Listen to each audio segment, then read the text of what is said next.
Bloomberg Audio Studios. Podcasts, radio, news.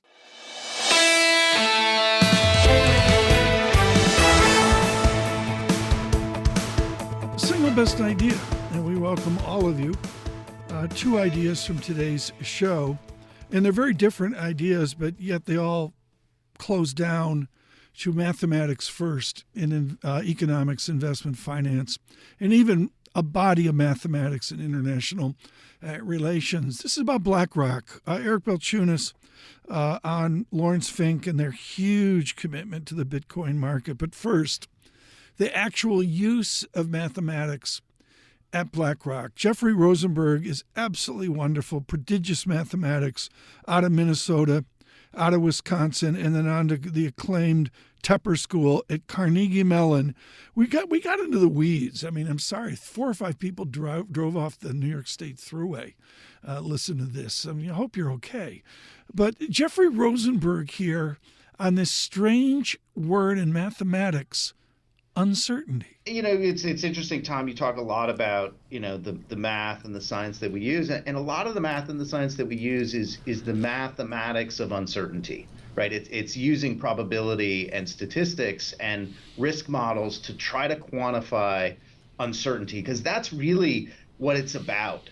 You know, the Cobb-Douglas function is nice. It gives you a very certain form with a very uncertain input. And that's a lot of what we see in kind of the mathematics of economics, is that there's a proposal of how the economy works. And it's very nice and clean. The problem is a lot of the inputs are unknown. And that's really what we're dealing with, whether it's kind of the role of AI, the role of technology in changing total factor productivity and our inability to measure that, or other things that we were talking about before, in reference to the Taylor rule. The other, you know, kind of big uncertainty is, you know, the real neutral rate. We don't know what that real neutral rate is, or something even more, you know, kind of basic, which is we measure economic data that we think we know with certainty, like growth and inflation, or payrolls or employment. We measure it with error. So when there are revisions, there's a lot. So it's really about dealing with that uncertainty.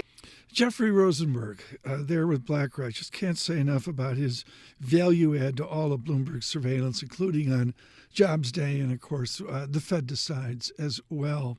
Which brings it over to the leadership of BlackRock. Gary Gensler went out and said, okay, into the Bitcoin pool.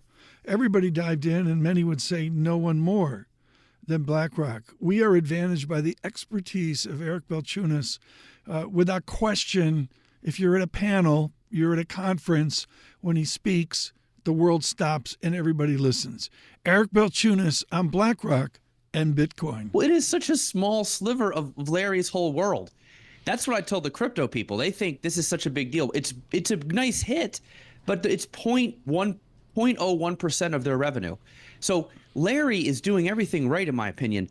To compete in the Vanguard era, you have to hustle your butt off and go everywhere and try everything pretty much and try to get new revenue streams. So I just think he's just opportunistic, and you have to be to compete with Vanguard. And BlackRock's the only firm that competes with Vanguard regularly and does it well. That's the most intelligent thing I've heard on this. Eric Balchunas there on the dash to bring in gazillions of dollars off of Bitcoin and, frankly, other digital currencies as well. Excuse me. We're into earnings season. Jamie Dimon with Lisa Abramowitz. He'll, I guess, be back in New York on Friday to go over earnings, and JP Morgan will bring you that coverage. Many worthies scheduled there to provide wisdom.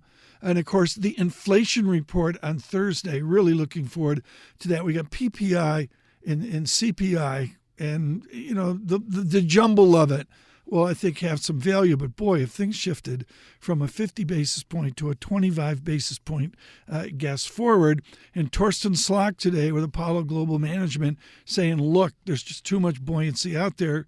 You may see no more rate cuts to the economy in 2024. We're out on YouTube. Subscribe to Bloomberg Podcast, growing every day. Thank you so much. Thanks to Google for featuring the show from time to time out on YouTube, on Android Auto, on Apple CarPlay, on XM. Moving north to south in the quarter from Boston, 92.9 FM. Good morning to all of New England. Bloomberg 1130 in New York, our flagship signal. And also in Washington, 99.1 FM in Washington is, the election becomes ever closer. On YouTube podcasts, on Apple Podcasts, this is Single Best Idea.